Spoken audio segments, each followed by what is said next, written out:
All right, so we've got a mountain of research to get through today. Oh, yeah. 29 papers, in fact. Wow, that's a lot. All about cybersecurity and AI, all from the ArcSiv security preprints. Cool. So, like always, we're going to dig into the most interesting bits and see what we can learn about, keeping ourselves safe online, Sounds good. Yeah, protecting our increasingly digital lives, right? exactly.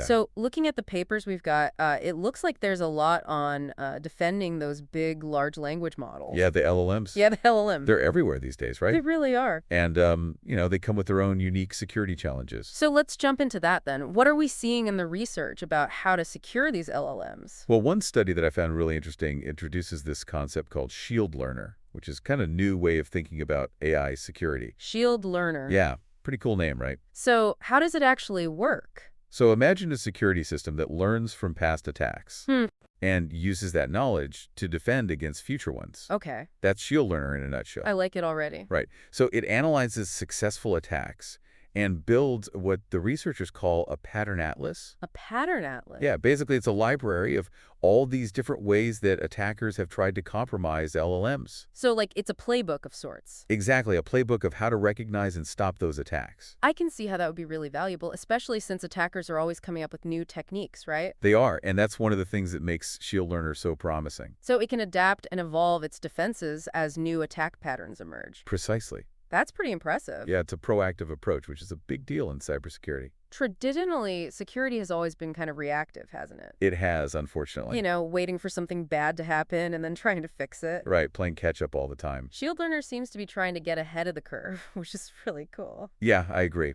But, attackers aren't just going to sit back and watch. Right, definitely not. They're going to keep trying to find new ways to break through these defenses. Right, it's a constant cat-and-mouse game. Absolutely. And speaking of those attackers, another study I came across was looking at how they're exploiting something called structured outputs in LLMs. Oh, that's an interesting one. Yeah, so what are those exactly, and how are they being used to kind of slip past security? So structured outputs are basically the way that LLMs format their responses. Okay. Things like bullet points or tables or code snippets. Yeah, I've seen that. Attackers are figuring out how to manipulate this formatting to hide malicious code or commands. Oh, wow. It's like hiding a virus inside a seemingly harmless document, Right, like a Trojan horse kind of thing. Exactly. And the security filters just don't pick up on it. Yeah, it's pretty sneaky. So it seems like these attacks on LLMs are getting more and more sophisticated. They are, and it's a big concern, especially as LLMs are being used in more and more applications. Right. I mean, think about all the different ways we interact with AI these days. Chatbots, content generators, even some customer service systems are using LLMs now. Yeah, it's everywhere. And that means that the potential impact of these attacks is growing too. So even though most of us aren't building AI systems, we still need to be aware of the risks. Absolutely. Because we're all using them whether we realize it or not. Yeah, we're interacting with AI on a daily basis. And that means understanding how our data could be used or even manipulated by these systems is really important. It is. So it's a good thing that researchers are on top of it. Right. And developing defenses like ShieldLearner. Definitely. What else did you find in the research that's kind of LLM related? Well, there's one study that's pretty thought-provoking. Okay, I'm all ears. It looks at the privacy implications of LLMs, and it shows how, in certain circumstances, attackers might be able to extract sensitive information from an LLM's memory. Wait, hold on. Are you saying that even stuff we've deleted from a conversation with an AI might not actually be gone? Yeah, that's a possibility that researchers are investigating. Wow, that's a little unsettling. Right. I mean, these models are trained on massive amounts of data. Yeah. And that data can sometimes linger in ways that we don't fully understand yet. Okay, that's something to keep in mind the next time I'm chatting with a chatbot. Definitely. So we've talked a lot about LLMs, but these papers cover a lot more ground than just that. Right. There's a whole world of cybersecurity out there. So what else caught your eye? Well, let's move beyond LLMs for a bit and talk about blockchain. Okay, but blockchain is another one of those buzzwords that seems to be everywhere. Yeah, it's everywhere. But I've always wondered, how secure are those smart contracts that I keep hearing about? Right. Aren't they supposed to be, like, unhackable? That's the idea, but the reality is a little more complicated. Okay, so what's the catch? Well, smart contracts are basically pieces of code. Yeah. And as with any code, there's always the potential for vulnerabilities. I see, so they're not foolproof. Not quite. So what are researchers doing to make sure that those smart contracts are actually, well, smart and secure? One of the papers introduces this really cool tool called Smart LLM. Smart LLM. Yeah, it uses a large language model. Of course it does. That everything uses LLMs these days. It seems that way. Anyway, Smart LLM is designed to audit smart contracts for security flaws. So instead of having humans painstakingly going through these contracts line by line, Yeah, we can now have AI do it. that's right. That's pretty cool. It is, and it's much faster and more efficient than traditional methods. I bet. Plus, it can sometimes identify vulnerabilities that humans might miss. Wow, that sounds like a game changer for blockchain security. It could be. What else are researchers looking at in terms of security challenges? Well, phishing is still a huge problem, Oh, yeah. and it's only getting worse with the rise of AI-powered phishing campaigns.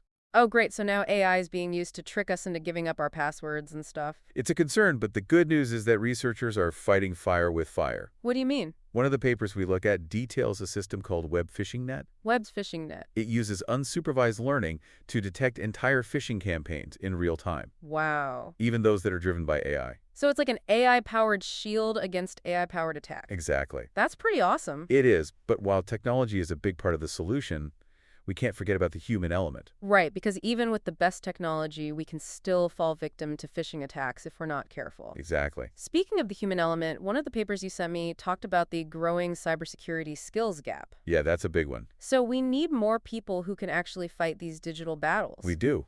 What kind of skills are we talking about here? Well, technical expertise is obviously crucial. Yeah. But this paper actually emphasizes the importance of what they call soft skills. Soft skills, like what?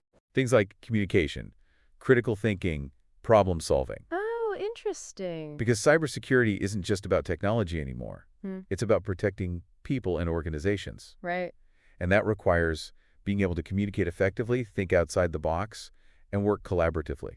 So it's not just about being a coding whiz. Not many. You need to be able to understand the human side of things as well. Exactly. Wow, there's a lot more to cybersecurity than I initially realized. There is, and we've only just scratched the surface. I'm ready for the next level of this deep dive. All right, let's do it. Okay, so let's talk about those robots and self-driving cars. Okay, yeah, the whole embodied AI thing. Right, that's where things start to get really interesting from a security perspective. Okay, why is that? Well, think about it. Now you're not just protecting data or software. You're also protecting physical systems that can interact with the real world. Right, like a robot arm on a factory floor or a self-driving car on the highway. Exactly, and that introduces a whole new set of vulnerabilities. Okay, I'm starting to see where this is going. So one of the papers we looked at dives into the potential security risks of these embodied AI systems, I'm all ears. and it paints a pretty sobering picture. So what are some of the things that could go wrong? Well, imagine a hacker taking control of a robot arm Okay. and causing it to malfunction or even injure someone. Yikes, that's not good. Or think about a self-driving car whose sensors are compromised. Hmm. It might misinterpret a stop sign or a pedestrian. Okay, now we're getting into some real-world consequences. Right, and the stakes are only getting higher as these systems become more prevalent. So what can we do to protect these embodied AI systems from attack? Well, one key area is secure communication protocols. Okay, that makes sense. We need to make sure that the communication between the AI system and its components is encrypted and tamper-proof. So that someone can't just intercept the signals and take control. Exactly. What else? Redundancy is another important factor. Redundancy. Yeah, having multiple sensors and actuators so that if one fails, the others can take over.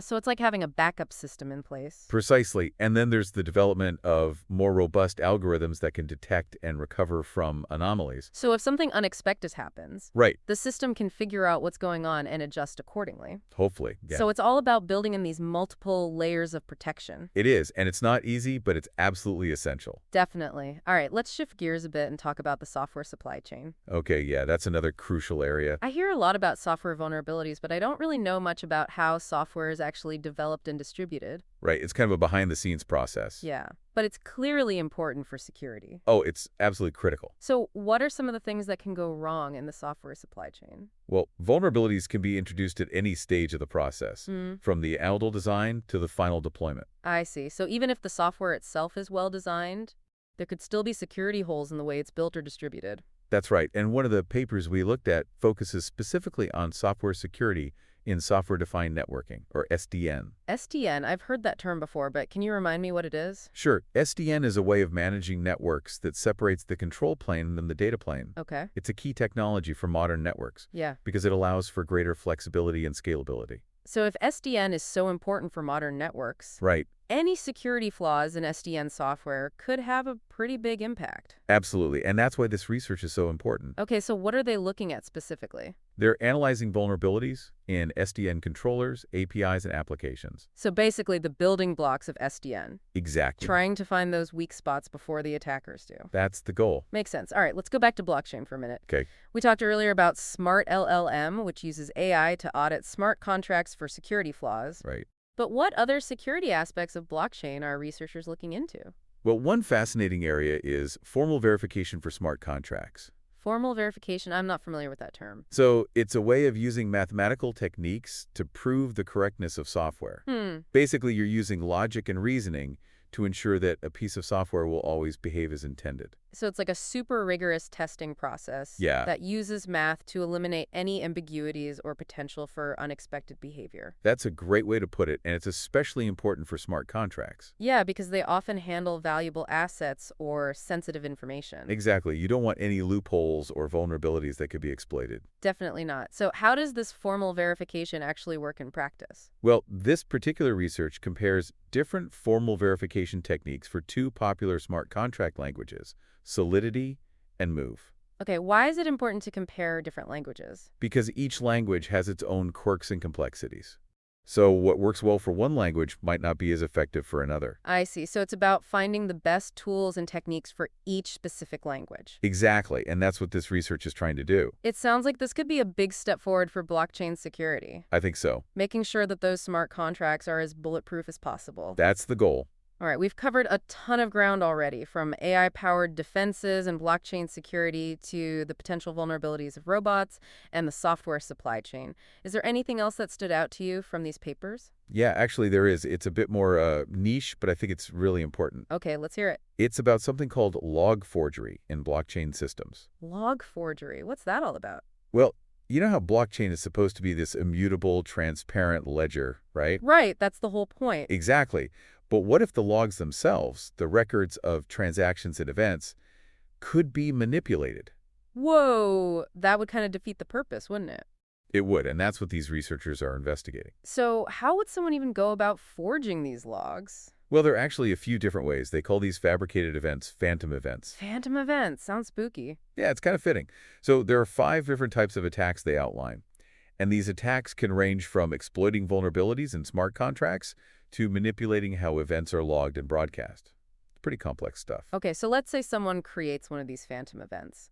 What kind of impact could that have? Well, it could have serious consequences, especially for applications that rely heavily on the accuracy of those transaction logs. Give me an example. Sure, think about decentralized exchanges. Okay, yeah, those are getting pretty popular. Right. So if you can manipulate the logs of those trades, it could lead to some major financial losses. That's a scary thought. What about other applications? Well, wallets are another target. If someone could make it look like funds were transferred out of a wallet when they weren't, it could lead to significant theft. Wow, that's a huge problem. Are there any solutions on the horizon? The good news is that researchers are already developing countermeasures. Oh, that's good to hear. Yeah, like this paper proposes a tool that can help detect vulnerabilities in smart contracts that could allow for this kind of event forgery. That's reassuring. And it sounds like we're starting to get a handle on this threat. We've covered so much ground in this deep dive, from AI-powered defenses and the intricacies of blockchain security to the potential vulnerabilities of robots and the software that powers our world. It's been quite a journey. It has. We've only just scratched the surface, but I hope it's given you a good sense of the breadth and depth of the cybersecurity challenges we face. It definitely have. What are some of the key takeaways you'd like our listeners to remember from this discussion? I think one of the biggest things for me is just how much more connected everything's getting. Yeah, It's not just about computers and networks anymore. it really is. It's about, like, everything. Yeah. Our data, our identities, our infrastructure, even our physical safety is tied to cybersecurity these days. Absolutely. And it seems like it's only going to get more complex from here on out. Yeah, unfortunately, I think that's a safe bet. So what does that mean for us, for the average person who's just trying to, live their life online? Well, I think the main takeaway is that cybersecurity isn't something you could just set and forget. Right. It's not like installing an antivirus program and calling it a day. Exactly. It's an ongoing process. It's an ongoing process, yeah. We need to be constantly learning and adapting to stay ahead of the threats. Okay, so what can we actually do? What are some, practical steps that people can take to protect themselves. Well, the basics are still important. The basics, okay. Strong, unique passwords for all your accounts. Right, we've all heard that one before. And enable two-factor authentication whenever possible. Two-factor authentication, yeah. That extra layer of security can make a huge difference. It's like that code you get sent to your phone or email Exactly. to confirm your identity. Right. Okay, what else? Be careful what you click on and download. Be careful what you click on, yeah. Especially from unknown sources. Easy to say, harder to do sometimes. I know, but it's really important. Phishing attacks are getting so sophisticated. They are, and they look so real these days. They do, so you really got to be vigilant, double-check those sender addresses. Right, and look for those telltale signs like misspellings or weird grammar. Exactly. Anything else? Oh, and keep your software up to date.